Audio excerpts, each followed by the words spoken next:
আমি ওমরের নামে আল্লাহর কাছে নালিশ করব। কি নালিশ করবে? যে ওমরের আমলে আমি না খেয়ে আছি, আমার সন্তান না খেয়ে আছে।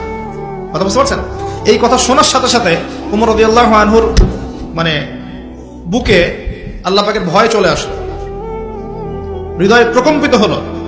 প্রকম্পিত হওয়ার পর তিনি নিজে চলে গেলেন মদিনায়, যেটাকে বলি আমরা বাইতুল মাল, মানে রাষ্ট্রীয় সম্পদ যেখানে থাকতো ওটাকে বাইতুল মাল বলা হতো।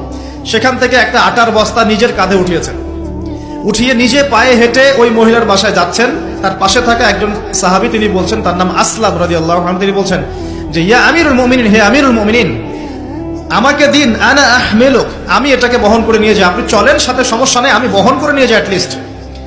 তখন ওমর রাদিয়াল্লাহু আনহু বলছেন, দিলের কান দিয়ে শোনেন কথাগুলো, ওমর রাদিয়াল্লাহু আনহু বলছেন, হাল আনতা তাহমিলু উযরি ইয়াউমাল কিয়ামা, তুমি কি কিয়ামতের মাঠে আমার পাপের বোঝা বহন করবে?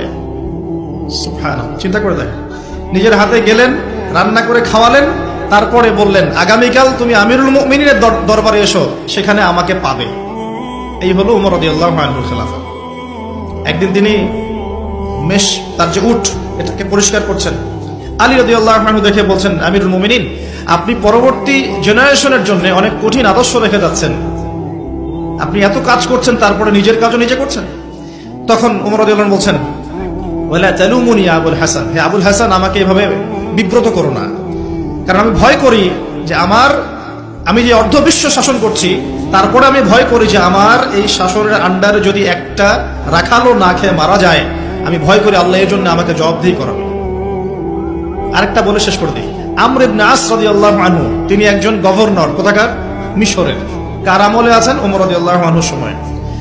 তো তার ছেলের নাম হচ্ছে মুহাম্মদ।